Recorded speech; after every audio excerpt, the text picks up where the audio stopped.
Okay, so in Chapter 8, we are going to be looking at confidence intervals and margin of error. So, a margin of error in an interval estimate. This is a point estimator that cannot be expected to provide an exact value of a population parameter. An interval estimate can be computed by adding and subtracting a margin of error to the point estimate. So you have a point estimate plus or minus the margin of error. And the purpose of this interval estimate is to provide information about how close the point estimate is to the value of the parameter. And with the interval estimate, with the interval estimate of a population mean, when the standard deviation is known, the general form of an interval estimate of the population mean is going to be the mean plus or minus the margin of error. And in order to develop an interval estimate of a population mean, the margin of error must be computed using either method. You take the population standard deviation or the sample standard deviation. Rarely do we know the population standard deviation, but often a good estimate can be obtained by historical data. But typically, we are going to be using the sample standard deviation.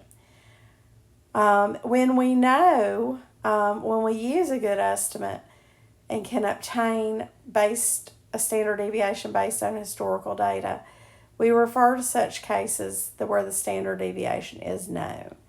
So, looking at the interval estimate of a population mean when the standard deviation is known, you still have the mean in the middle, and then you're going to do 1 minus the alpha probability that the value of the sample mean will provide a margin of error. And you're going to take the critical value and divide it by the critical z-score. So what you're going to do here is when you look at this z alpha divided by 2, that is called your critical z-score. And the variable of the alpha is known as a significance level. And it represents the probability that any given confidence interval will not contain the true population mean. So, and I know right now this isn't making much sense, but it's going to come together. So when the alpha is equal to 10, hypothetically, you're going to be splitting the alpha here and here by dividing it by 2. So instead of 10, you have 0.05 on each side, okay? So when you do that, your critical z-score is going to be 1.645, positive and negative on each side. So, because you're looking at 5% in the tails. So the total area to the left and right is 90% right here, okay? So 95 here, and then, of course, 95 there and 90 in the middle. So let's look at this. The interval estimate of mu, or the interval estimate of the mean when the standard deviation is known, you're going to look at the sample mean plus or minus the critical z-score divided by 2 with the standard deviation over n. And let's look at working this. The standard deviation is the population standard deviation. N is the sample size, and this is the critical z-score. Now, you are going to be given this chart. You need to include this in your notes. I will have it as part of your final exam. It will be on your formula sheet, but you will be given this. But you will have this, but you'll have to use this to solve the formula, okay? So you'll have to be able to read the table and find the critical z-score based on the significance level and the confidence intervals. So the meaning of the confidence interval, because 90% of all the intervals constructed using the mean plus or minus the critical score will contain the population mean, we say that we are 90% confident that the interval will fall between this area, which includes the population mean. We say the interval has been established at 90% confidence. So the value of the 90% is referred to as the confidence coefficient. So let's look at one. All right, Discount Sounds has 260 retail outlets throughout the United States. The firm is evaluating a potential location for a new outlet based in part on the mean annual income of individuals in the marketing area of the new location. The sample size is N equals 36, and the sample mean income is 41,100. The population is not believed to be highly skewed. The population standard deviation is $4,500, and the confidence coefficient is at 95%. So here you've got 95% of the sample means can be observed. So you're going to have plus or minus 1.96 as your critical z-score. Well, where do we get that? Well, if you come up here to 95, you see 5%, 1.96, okay? So you're going to use your table. So you've got the standard deviation over the square root of n, and so you've got, this came from the chart, and then 4,500 was right here, which was your standard deviation, okay?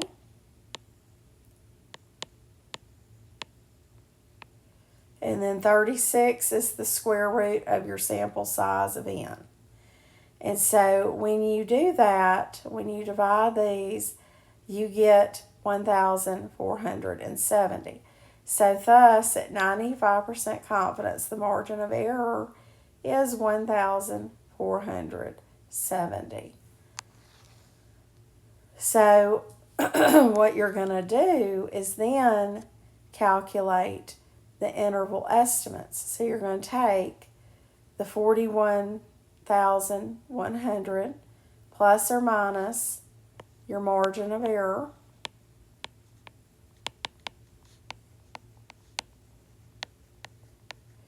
and so it's going to fall, the lower limit is going to be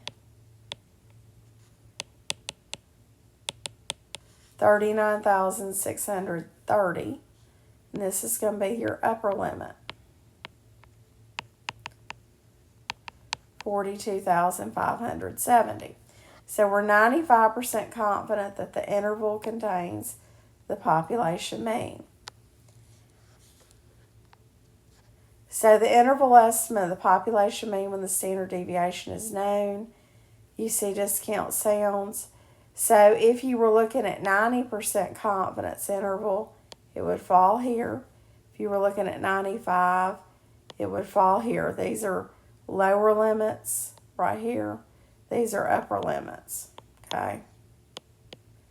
And you're using the positive plus or minus the margin of error. And this is the 99%.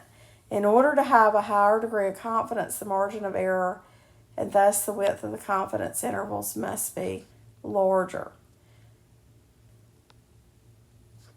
So adequate sample size, in most applications, your sample size of n must be greater than or equal to 30. So when it's greater than or equal to 30, we are going to, the population distribution is highly skewed. Excuse me, let me back up a minute.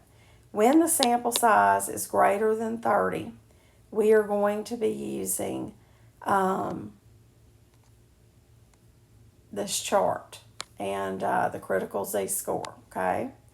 Now, in most applications, the sample size of n is going to be greater, but when it's less than 30, we're going to talk about something else in a minute. If the population distribution is highly skewed or contains outliers, a sample size of 50 or more is recommended. If the population is not normally distributed, but roughly symmetric, the sample size as small as 15 will suffice. If the population is believed to be approximately normal, a sample size of 15 can be used. In general, you always want to have a much larger population at all costs, because the larger the population, the more reliable the data is going to be. That's just a given. But sometimes your sample size is small. Just know that your rate of error is going to increase the smaller the sample size is. So if an estimate of the population standard deviation cannot be developed prior to sampling, we use the sample standard deviation. This is when the standard deviation is unknown, okay? In this case, the interval estimate for the mean is based on the t-distribution. We're also going to use the t-distribution when the sample size is less than 30. So when the sample size is, when the standard deviation is unknown, or sample size is less than 30, we are going to use the t-distribution.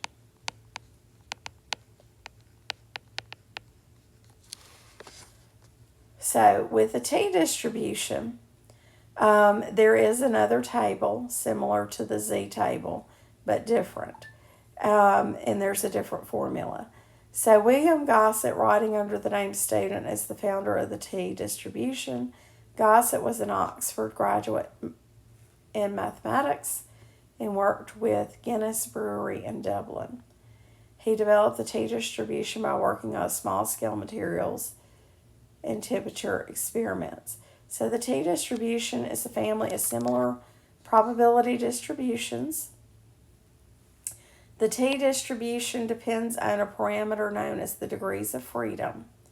The degrees of freedom refer to the number of independent pieces of information that go into the computation of the S. And the t-distribution with more degrees of freedom has less dispersion. So as the degrees of freedom increase, the difference between the t-distribution and the standard normal probability distribution becomes smaller and smaller.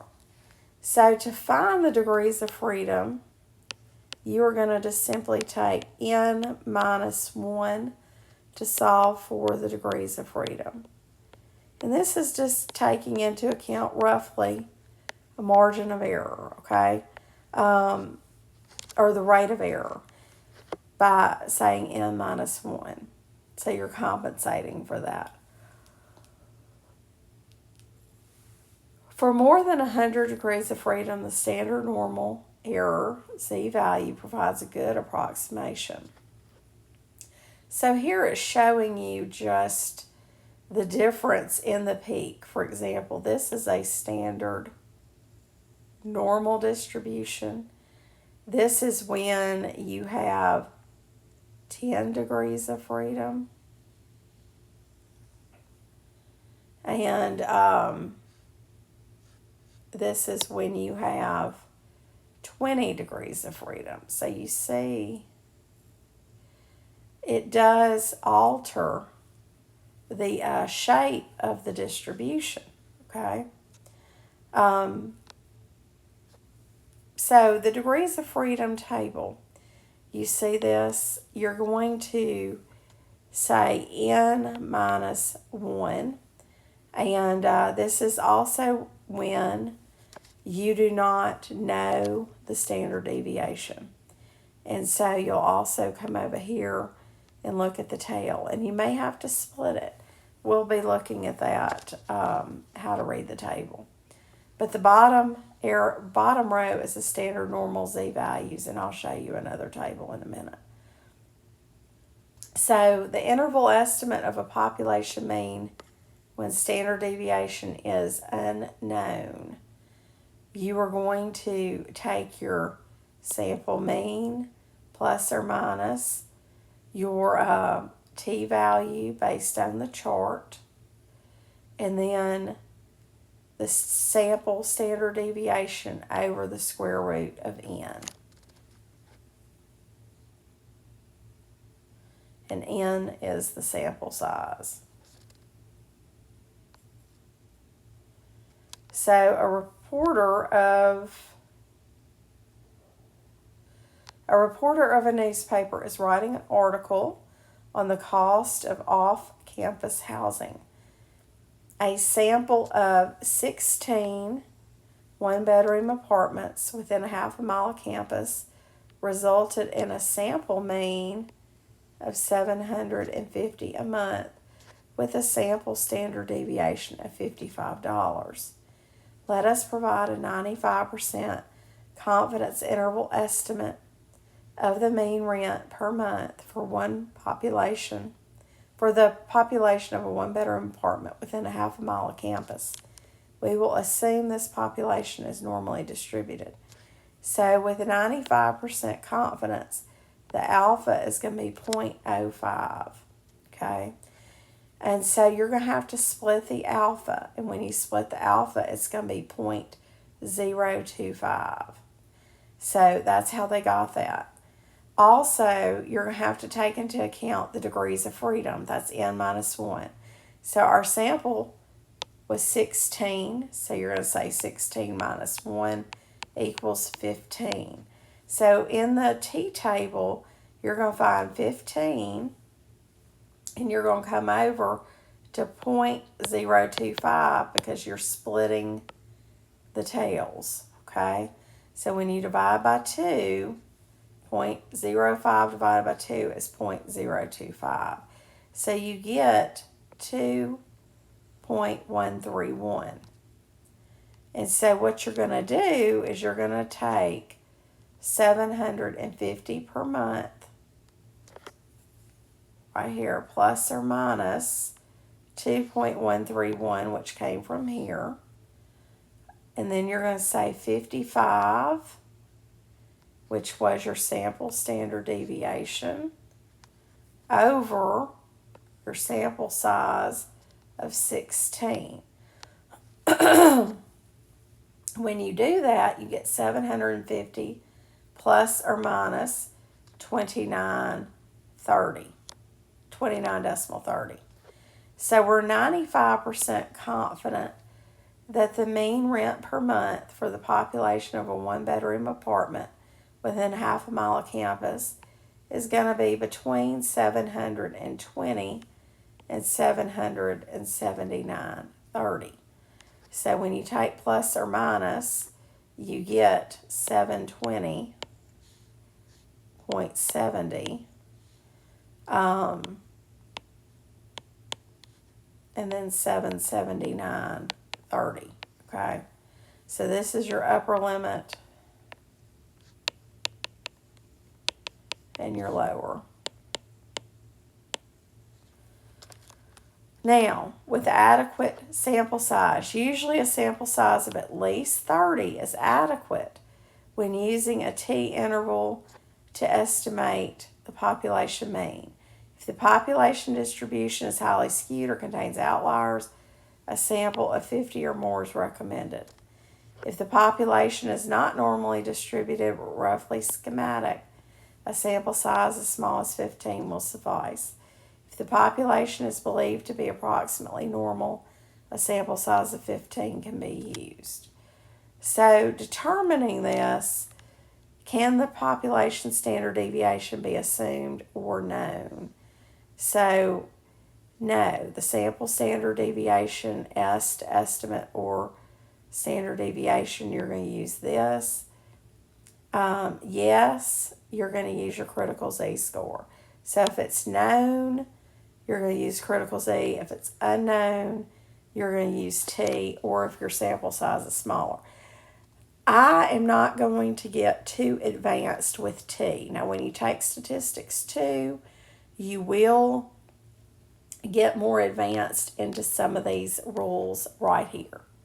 But for the sake of statistics 1, I'm having you look at, is the population standard deviation known or assumed? So if it's known, you're going to use critical z-score. If it is unknown, you're going to use t-table, okay?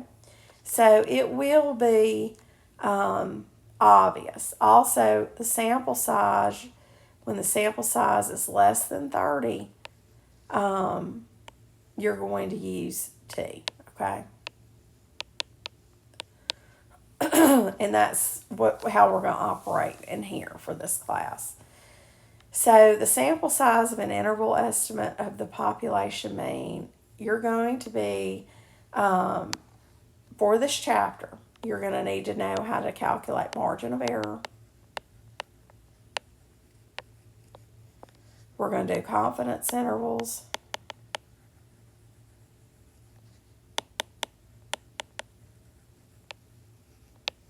And t-table, or t-distribution. So, and we're going to work some of these problems. So I'm not going to get too much into all the highly technical stuff, okay? So here is going into if it's unknown and preliminary. Just know if we know it, we're using critical Z. If we don't know it, we're using t-distribution. Now, with discount sounds, this is another example of a problem. Discount sounds is evaluating the potential location for a new retail outlet based in part on the mean annual income of individuals in the marketing area of a new location. Suppose discount sounds management team wants to estimate the population mean so that there's a 95% probability with a sampling error of 500 or less. How large of a sample size is needed to meet the required precision? So here, the interval estimate is 500 with a standard deviation of 4,500, and your 95% confidence interval is 1.96. And so if you divide this, you should get this. I am not going to ask you to do this, okay? I am going to focus on these three. This is what you need to know for this chapter. So you don't need to worry about this.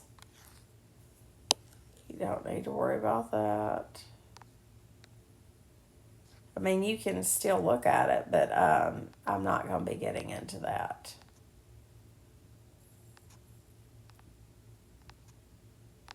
Okay, so you don't need to worry about that, that, or that.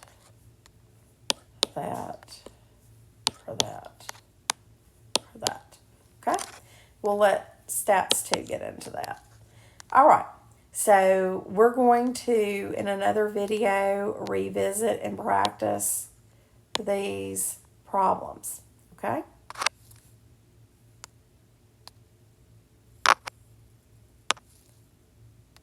If I can turn my projector.